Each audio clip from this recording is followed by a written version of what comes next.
In this question, we have two mirrors PQ and RS such that AB is an incident ray which falls on a PQ mirror and refracted along BC and strike on a RS mirror and again back to CD as a refracted ray.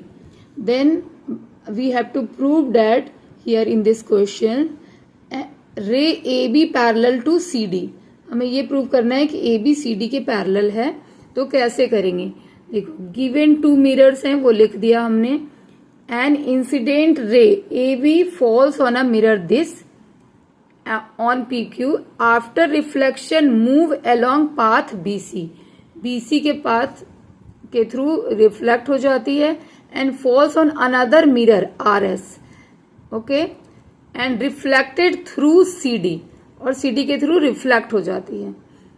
तो हमें इन दोनों को prove करना है, prove that A B parallel CD.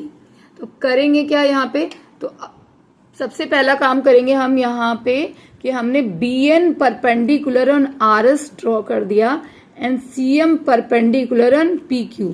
आप चाहो तो इस लाइन को नीचे तक टच कर सकते हो और यहाँ पे टच कर सकते हो और ऐसे भी छोड़ सकते हो. ओके, तो परपेंडिकुलर इस तरह से हमने ड्रॉ कर दिया.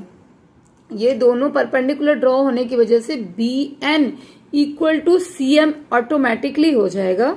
यहाँ देखो हमने लिख दिया BN perpendicular RS and CM perpendicular and PQ.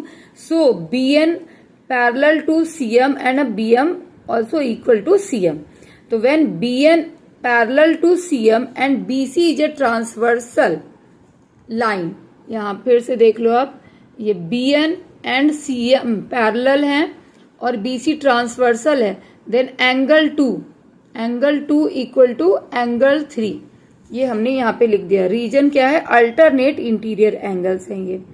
अब नाउ सेकेंड स्टेप क्या लिखेंगे, according to law of reflection क्या होती है, incident ray equal to reflected ray, incident ray equal to reflected रे.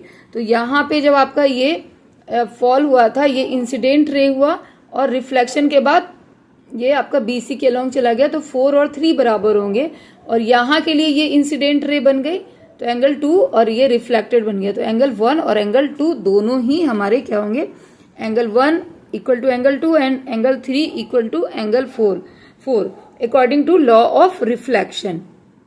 अब नेक्स्ट आप प्रूव करना है आपको क्या, कि AB पैरेलल टू CD. इसके लिए आप 3+4 अगर ये पूरा एंगल इस एंगल के बराबर कर देते हो तो अल्टरनेट एंगल्स आर इक्वल. ये प्रॉपर्टी हमारी क्या हो जाती है, जस्टिफाई हो जाती है. तो फिर लाइंस क्या हो जाएंगे, पैरेलल हो जाएंगे. तो हमें 3+4 इक्वल टू 1+2 करना है. तो इसके लिए हमने यहाँ पे क्या किया, एंगल 1 इक्वल टू एंगल 2 है तो एंगल 1+2 कर दिया. बोथ साइड हम 2 को ऐड कर दे रहे हैं. तो 1+2 इक्वल टू 2 एंगल 2.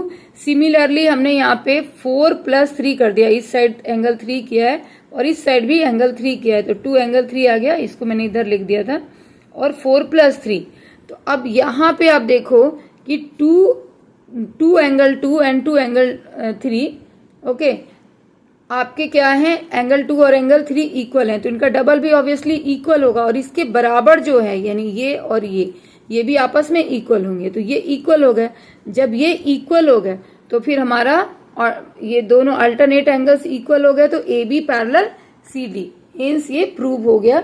ये आपके एक्सरसाइज 6.2 का लाइंस एंगल्स का NCERT का क्वेश्चन है, क्वेश्चन नंबर 5. तो आप इसको यहां से समझ सकते हो. यहाँ से क्लिक कर दीजिए.